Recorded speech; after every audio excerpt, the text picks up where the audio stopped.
Hello, beautiful. Hey, I am so excited you're here to watch this video because I'm going to show you something really cool today. I've kind of broken down all of the steps of Bible study that are going to work for you, whether you are a beginner or you are a seasoned studier, as I like to call you.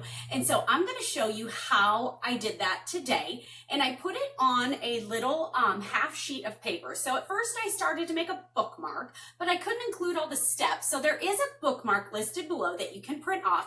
But I wanted to make sure that I included everything and also the apps and websites that I use to find that information. And so I got it condensed down to a half a sheet. So if you print it off and then fold it in half, you can laminate it and put it in your Bible or your Bible study notebook or your scripture journal, and you will be able to refer to it every time you are studying the Bible. So let's get right into this. Okay, so the very first thing you're going to do when you study the Bible is pray. That is not on the list. That is an absolute necessity. You need to pray and ask the Holy Spirit to guide you and lead you. You need to come before Him with an open heart and an open mind, ready to learn. Okay, so the first step is, what does it say? So these are 3 simple Bible study steps that you're going to use in every kind of Bible study that you do. This is the most important thing that you remember. Besides praying, of course, is even the SOAP Bible study method or my Grow Bible study method or whatever it is, there are 3 key things. You want to know what it says, what it means, and what you can do about it, okay? So it's called observation, interpretation, and application. So we're going to start there, and you're just going to read 1 chapter a week. Just 1 chapter. That's all it's going to take. 1 chapter. You have the whole week, all 7 days, to go through 1 chapter.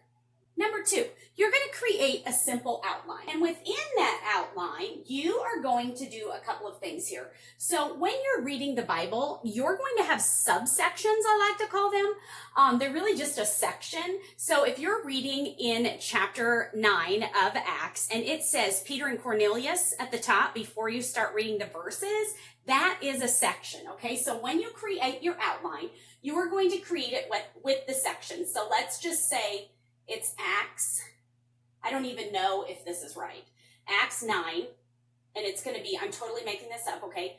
No, I'm not, because I know that verse 1 through 9 is about Saul's conversion. So you could write 1 through 9. And then what you're going to do within this number 2 is you're going to answer a couple really simple questions within each section. So this would be your outline, this would be your section, so you could put like number 1, and you could answer the who, what, where, when, why. You can answer those questions, and it is written out on the form. If you do not have a printer, it's okay. It's written out on the form. Just pull it up on your computer or your phone and write the steps down in your notebook, okay? So you're going to ask who, what, when, where, why. Then you are going to do number 3, and this is all still under the observe what it says. So what does it say? Next thing you're going to do is highlight all the references to God. So you're going to use one highlighting color, and you are going to highlight all references to God. So that is going to be God, Jesus, Holy Spirit, author of life, he, they, I, anywhere that he is mentioned in any sort of way, you are going to highlight that with one color. Highlight God. So you're going to find God first, okay? That's the most important thing in the observation is read 1 chapter a week, create a simple outline. This is just going to help you understand the overall picture of that chapter. And then you're going to highlight where you find all references to God. Now, the next part is going to be the interpret. So for that, we are going to do step number 4, and that is going to be, what does it mean? What does it mean? Okay, so you're going to take a second color, and you're going to highlight any key or interesting words. Now, if you're not highlighting directly in your Bible, you're going to have to write these scriptures out, or you are going to have to print off a chapter each week and highlight directly on it. I want this to be interactive for you in order for you to remember it. So that is why you're going to have to either highlight in your Bible, you can use your scripture journal, you can use a notebook by writing out verse by verse, or you can print off that chapter. And you can do that in on websites like Bible Hub.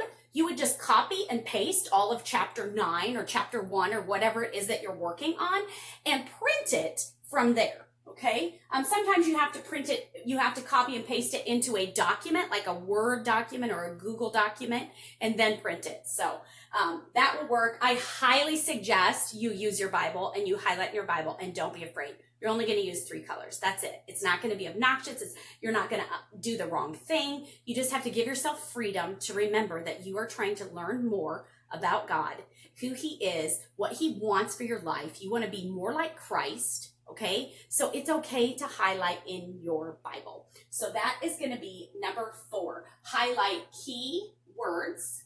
Okay, so these can be any words that are interesting to you or words that are repeated. Okay, this can be anything. There's no right or wrong here. You just go ahead and highlight words that stand out to you. So the next part of number 5, sort of like we had this little who, what, when, where list. The next part is going to be to define in English. Now, you do not have to do both of these. You can define in English or the original language, or you can define in both. You can take the words and you can define in both. So English or original language. And you're just going to need a regular dictionary for this. I use dictionary.com. They have an app or a website. And then the original language, you are going to look up, if you're reading the Old Testament, it's going to be Hebrew or Aramaic, but you're going to look it up in Hebrew. And if you're reading the New Testament, it's going to be Greek. And you're going to use a Strong's Concordance for this. This is the way that I found it to be the easiest. And I'm all about crazy simple. So you're going to use a dictionary here, and you're going to use a Strong's Concordance. It's an app. It's super easy to use and super helpful. Okay, so you're going to write those down either in your Bible or in your notebook, wherever it is that you want to take notes. So you're going to be highlighting in your Bible, but you're going to want to take notes on something else unless you have a scripture journal, which is the Bible that has a whole page of openness for notes. So you're going to want to have a notebook most likely, and you're going to write your outline. Then you're going to define your words in your notebook, okay? So original language. The next thing you're going to do is you're going to get your third highlighter, and you're going to highlight verses that stand out. Whoops. Highlight verses that stand out. So these, there's no right or wrong here. Whatever stands out to you, don't highlight them all. You want to be a bit selective about it. You want verses that really speak to you, that really are like, wow, okay, that's amazing. And even if it's not, just something, it'll ask the Holy Spirit to lead you. He will guide you, and you will highlight a verse. So you can highlight one verse a week in the whole chapter. You can highlight several verses. It's up to you. It depends on the amount of time you have and how deep you want to go into the study. I like to, if I was reading a whole chapter, I like to highlight about 3 verses maybe. That's just a really average, and that way I can dig deeper into those. So that's what you want to do in step number 5. Within the highlighting verses, you're going to take those verses and you're going to do a little sub-step here, kind of like we did here, okay? And we are going to compare other translations. So you're going to go to one of the apps or your Bibles if you want to spread all your different Bibles out, or if you want to use a website, and you're going to look at this verse. So let's say that you had Acts 1:9, okay? Acts 1:9. You are going to look at that in the, like, let's say NIV, NLT, KJV. Pick 2 or 3, 4, even if you want to, different translations, and compare it and put it in your notes, okay? Okay, the next thing you're going to do is you are going to, under highlight, because you're going to take the verses that stood out to you, and you're going to compare translations. Then you are going to do cross-reference or relevant verses. So cross-reference, relevant verses. Cross-reference relevant verses. So this is where you are going to need your study Bible, or you are going to use an app or a website like Bible Hub or Blue Letter Bible, and you are going to look by your verse. So if you're looking at Acts 1:9, in your study Bible, if you have cross-references, or in one of those websites, it's going to give you other verses in the Bible that have to do with Acts 1:9. So you're going to look those up. You're going to read them. If they help you understand your verse better, if they help you understand it better, then you're going to want to write them down in your notebook or your Bible. If they don't, move on to another one. There should usually be 2 or 3 different cross verses from one of the verses that you would highlight. So don't spend a lot of time on this. Just read one. If it helps you understand your verse better, then write it down. If it doesn't, then try another one. If it doesn't, then try another one, okay? And just do it until you find one that helps you make sense of your original verse. Now, when you get to cross-reference verses and you're looking one up, don't go, like if this says Acts 1:9 and it says 1 Corinthians 2:5, I'm making this up, then 1 Corinthians 2:5 says Revelation 6:8, don't keep going, okay? You want to focus on this one verse that you highlighted, or how many ever verses it is that you highlighted. That's what you want to focus on. The next thing you're going to do under this highlight the verses is you're going to consult commentary. A commentary is where a scholar or a pastor, someone who's really well educated in the Bible, writes their notes. And so they're going to take their notes. So you're going to find commentary on different websites and different apps, and you are going to read it, and you're going to see what they said about it. You can find commentary from hundreds of years ago. You can find commentary that was just written this year by a pastor. Like, just look around and find ones that work for you. But there are apps and websites that I use for that. Some of them are Bible Hub, Blue Letter Bible. You can look on, you can just Google something and find it out. There are a couple other apps that I have that are listed on the sheet of paper that you're either going to print off or you are going to write it down, okay? So then the next thing you're going to do is you're going to apply it. So we've got our observation right here, okay, observation. We've got our interpretation. So what does it say? What does it mean? And what am I going to do about it? What does it mean to me?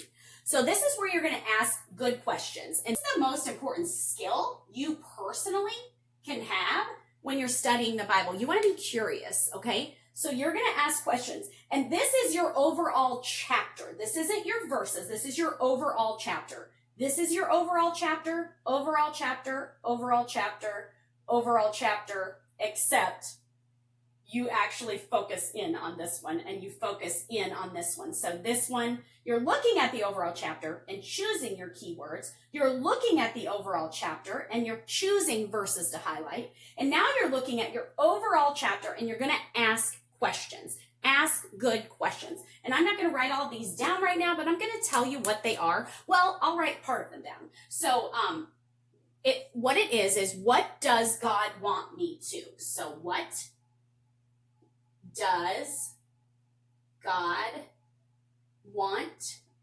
me to ... And here are the options. Understand. What does God want me to understand from what I read? What does God want me to think? What does God want me to believe? What does God want me to do?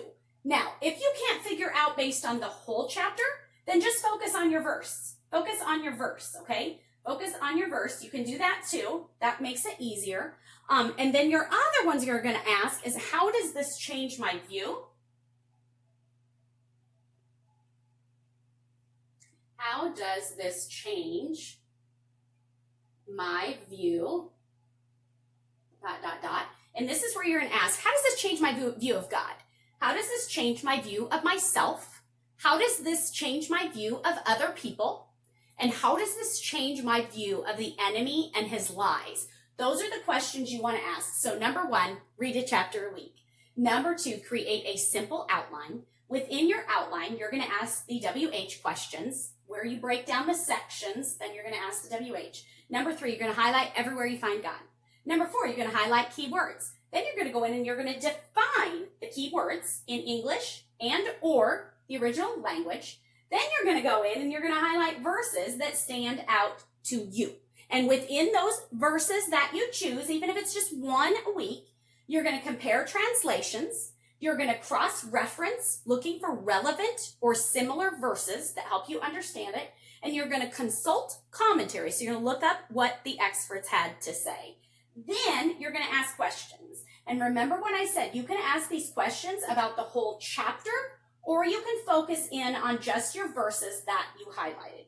What does God want me to do? How does this change my view of? Okay, those are the things that are going to help you completely, easily, beginner or not, study the Bible. And I promise you it will work. It will make a huge difference in the way that you do it. And there are no special acronyms for it. There's no SOAP. There's no GROW. I could not think of anything that wouldn't be confusing. And so that's why I created the very simple outline that you can print off to go through the steps. I'm going to be working on these in my Bible study classes. I'm going to be showing you how to do each one in my Bible study classes. If you are not a Crazy Simple Study sister yet, then you're going to want to become one. And you can do that by going to crazysimpletruth.com.